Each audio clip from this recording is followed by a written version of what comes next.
The old Victorian house on Maple Street was my entire world when I was growing up. My father inherited it from his parents, and I can still picture my mother bragging about it to everyone who'd listen. "Just look at these original hardwood floors," she'd say during her endless backyard dinner parties, gesturing dramatically with her wine glass. "You just don't find craftsmanship like this anymore."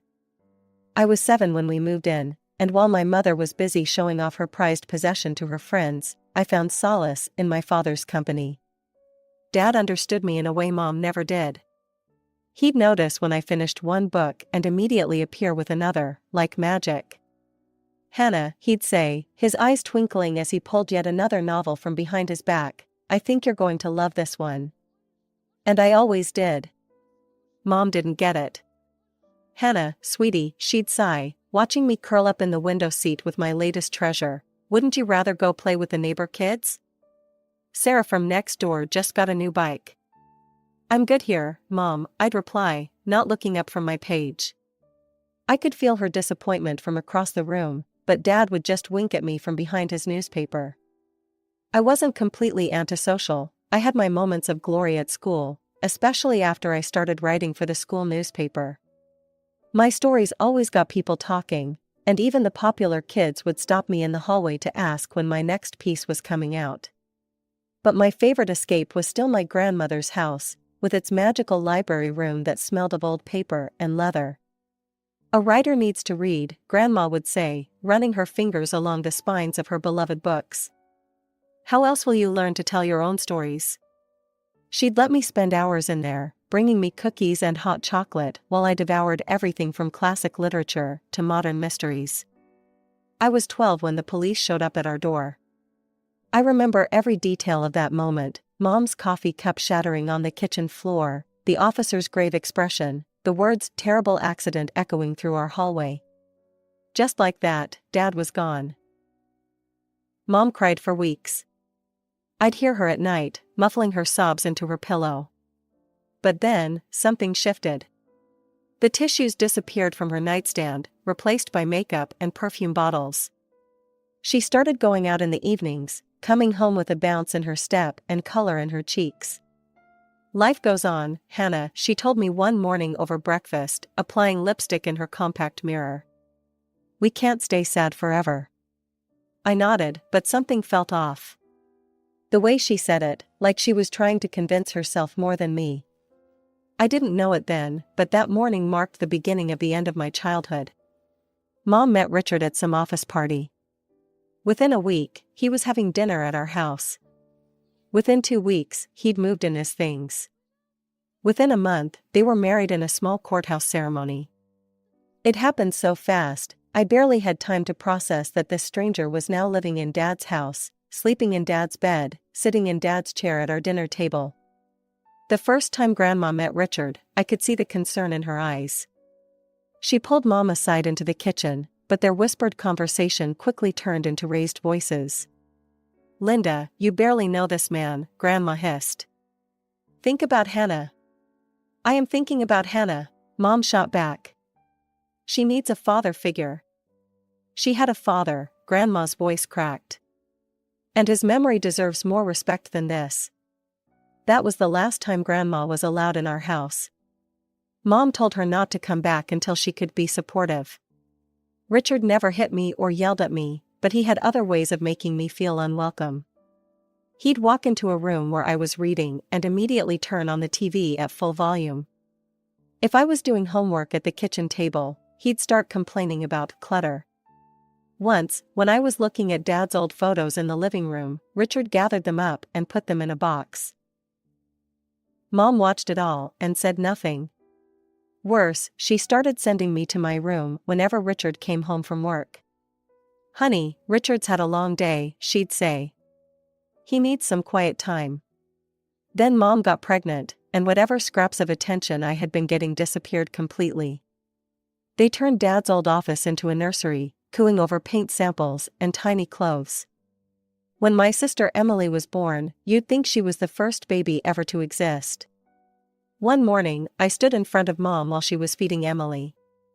"Mom, none of my clothes fit anymore.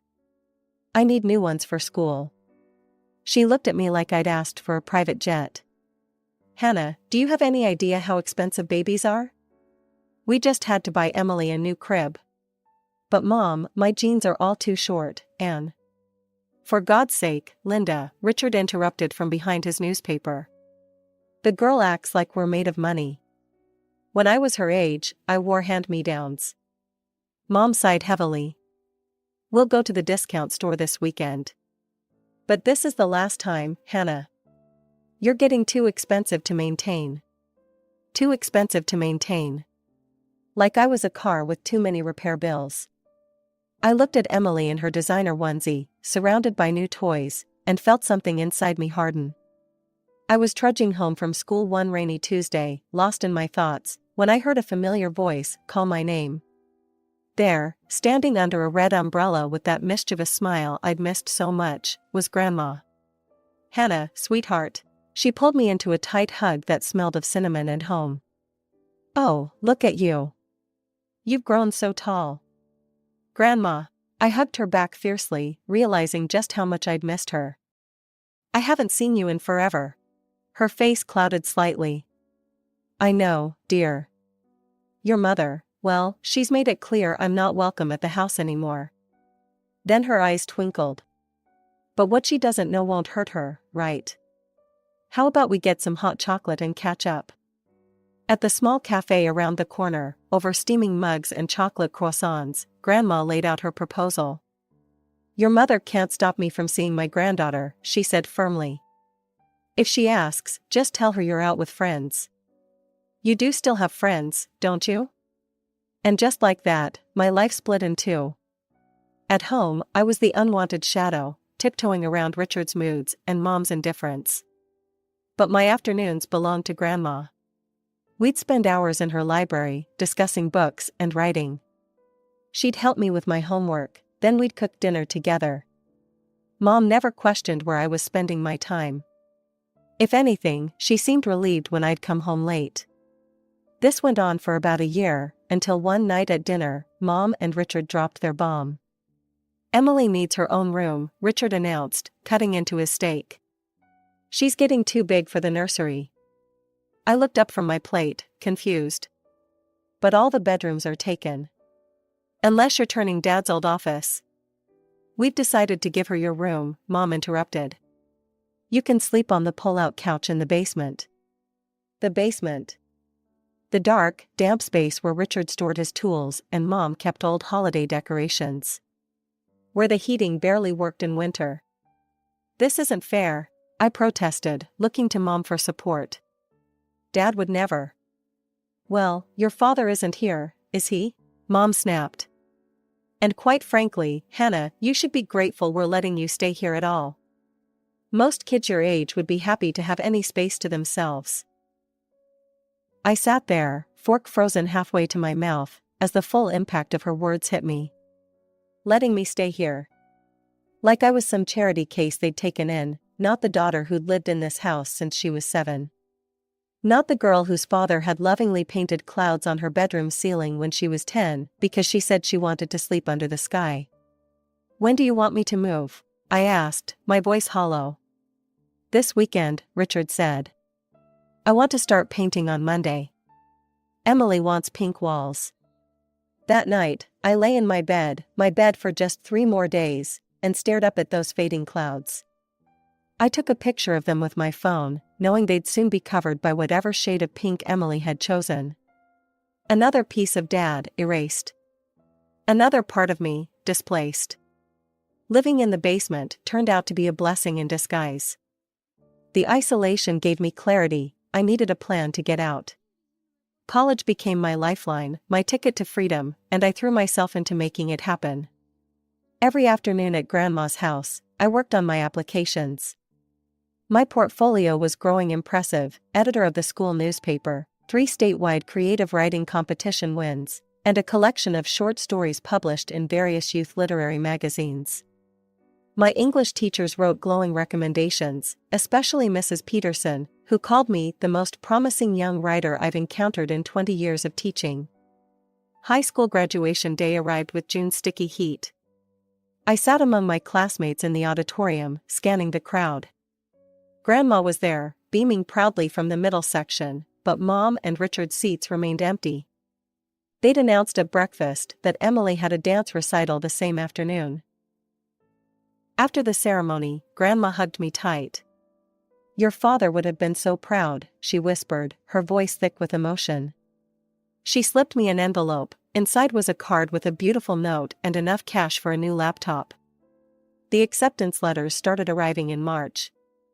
3 rejections, 2 waitlists, and then, the one I'd been hoping for. Riverside State University offered me a partial scholarship to their prestigious creative writing program. My hands shook as I read the letter for the 10th time. That evening, I decided to share the news at dinner. Maybe, just maybe, Mom would be proud. Maybe she'd remember how Dad used to say I'd be a famous writer someday.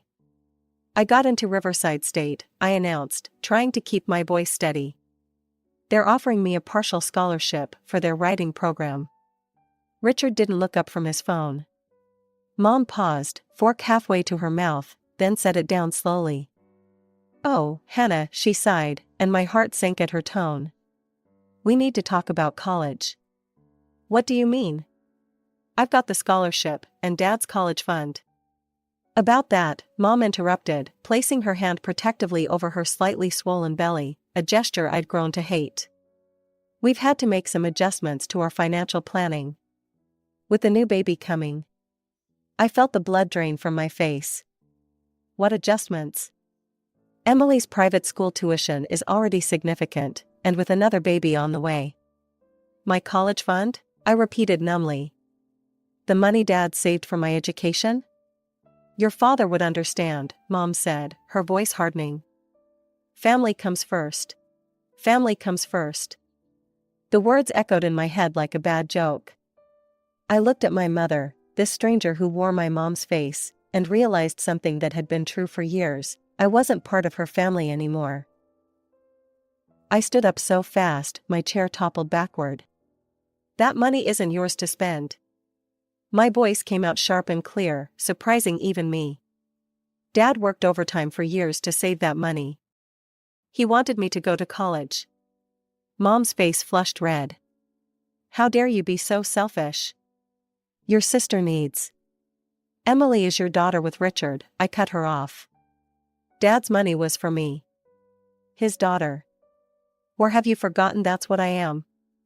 Richard slammed his hand on the table, making the dishes rattle. "I've had enough of your attitude, young lady. Your mother and I have put up with your ingratitude for years. It's time she made a choice: either you start showing some respect, or..." "Or what?" I challenged. Mom stood up slowly, her hand still resting on her pregnant belly. "Or you can leave." The words hung in the air like poison. "Leave?" I repeated. "This is my house, Dad's house." "Actually," Mom's voice was ice cold, "since your father didn't leave a will, the house legally belongs to me. You're 18 now, an adult. I'm no longer legally required to provide for you." I stared at her in disbelief. This woman who used to pack heart-shaped sandwiches in my lunchbox, who once held me all night when I had a fever, was throwing me out of my own home. "You can't be serious." Mom walked to the front door and opened it wide. The spring evening air rushed in, carrying the scent of blooming lilacs, Dad's favorite. "Get out." I stood frozen for a moment, looking at this stranger in my mother's body. Then something inside me shifted, like a key turning in a lock. Without another word, I walked down to my basement room and started packing. It didn't take long, most of my belongings were books anyway. I could hear Emily upstairs, asking in her little voice what was happening. Richard's gruff response. Mom's silence. 20 minutes later, I walked out of my childhood home with 2 duffel bags and a backpack. I didn't look back. Grandma opened her door before I could even knock, one look at my face telling her everything she needed to know. She pulled me into her arms, and finally, I let myself cry. When I'd calmed down enough to tell her everything, her face grew stormy, but her voice remained steady. "You'll stay here, of course.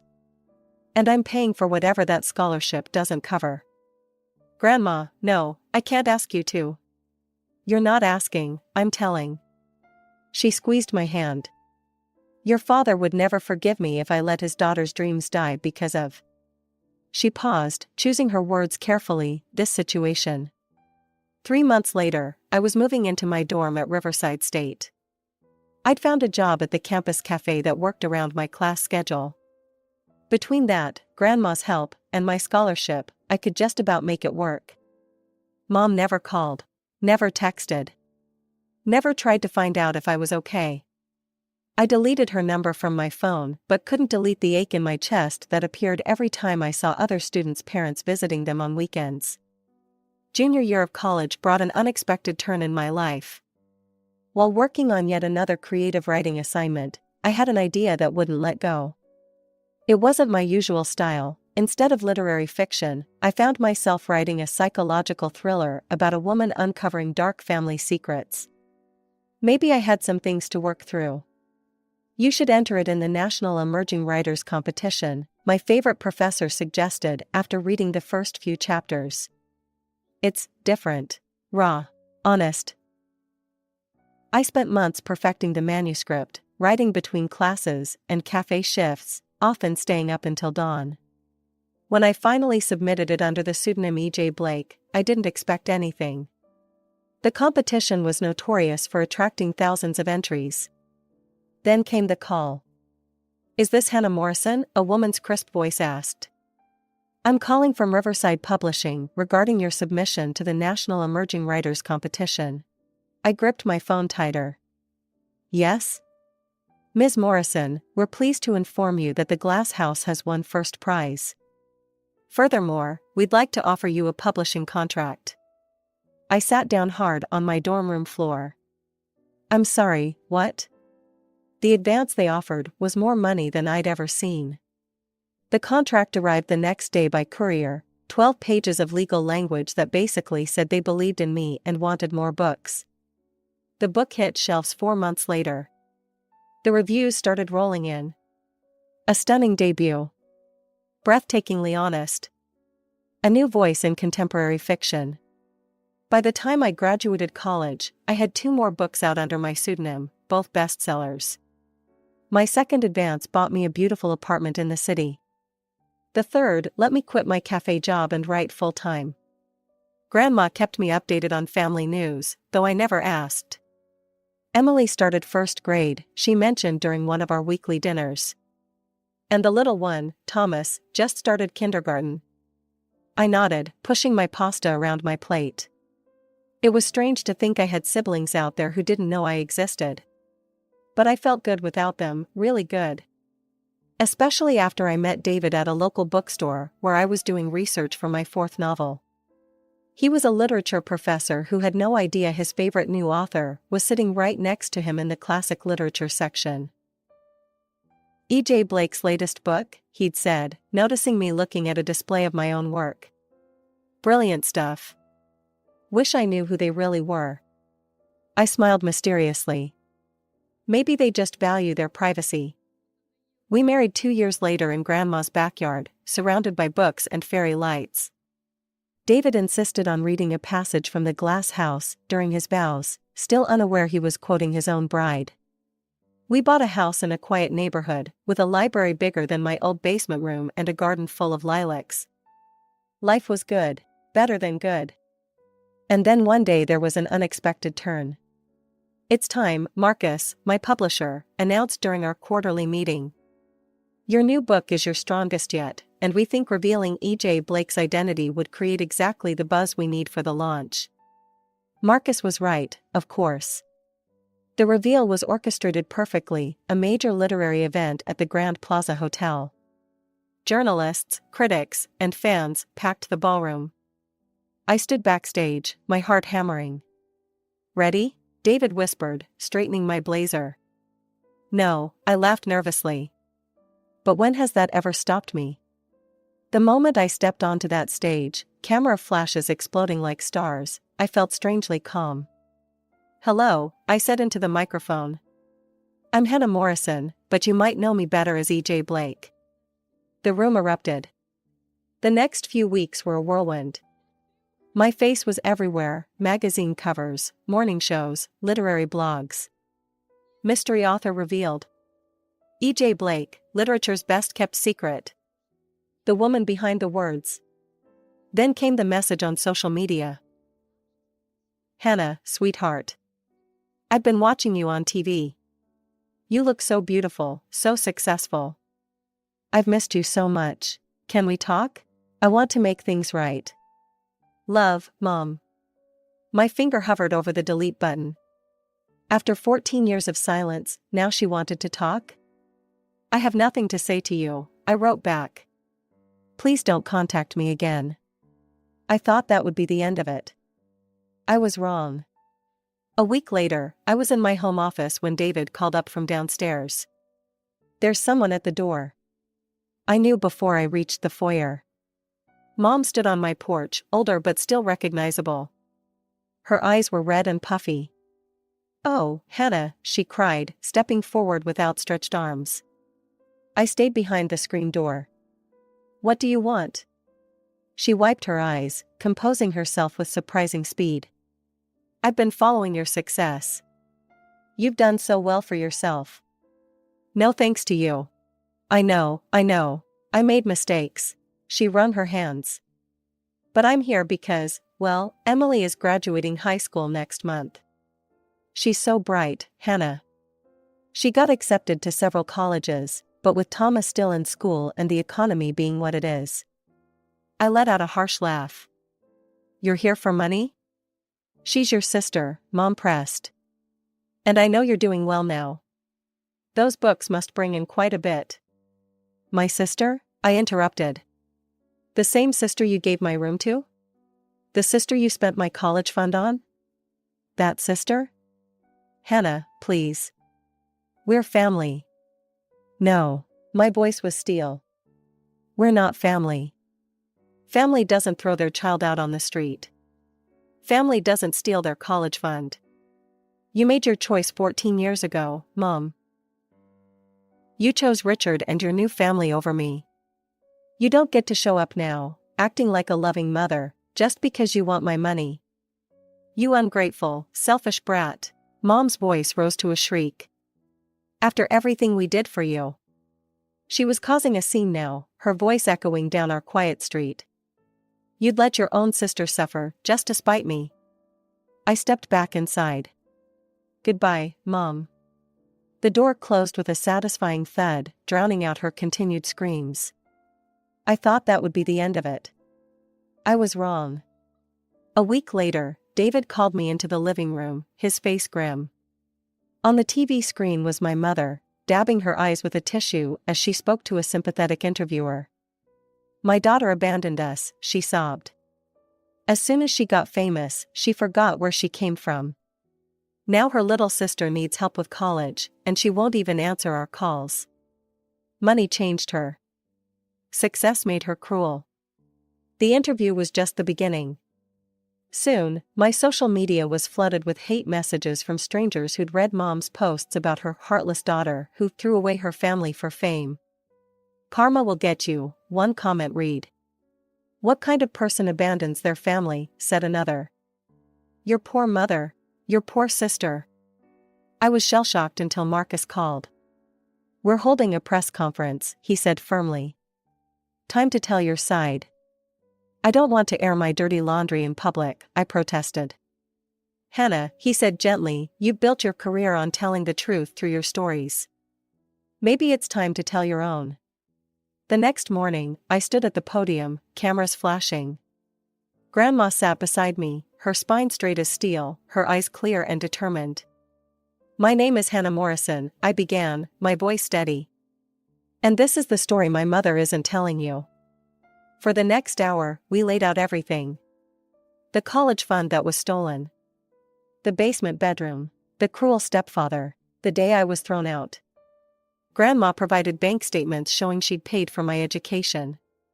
I had old text messages, school records, witnesses from my teenage years. I didn't abandon my family, I concluded. They abandoned me. The only family I had left was my grandmother, who took me in when my own mother threw me away. I built myself up from nothing, with no help from the woman now demanding I fund her new family's dreams. The story broke like a tsunami. Author reveals years of family abuse, the headlines read. Mother's claims backfire. The true story behind E.J. Blake. My latest book shot to #1 on every bestseller list. Mom tried one more social media rant, but my lawyer's cease and desist letter shut that down quickly. One more false statement, I warned her, and I'll see you in court. She finally fell silent. That was 5 years ago. Life has settled into a peaceful rhythm since then. David and I have our quiet home, our library, our garden. Grandma comes for Sunday dinner every week, and we laugh and talk and share stories, real ones, honest ones. Sometimes I think about Emily and Thomas, the siblings I'll never know. I hope they're happy. I hope they're loved. I hope their mother learned to be better for them than she was for me. But mostly, I don't think about that part of my past at all. I've learned that family isn't always about blood, sometimes it's about the people who choose to stay when others walk away. Sometimes it's about building something new from the ashes of what was lost.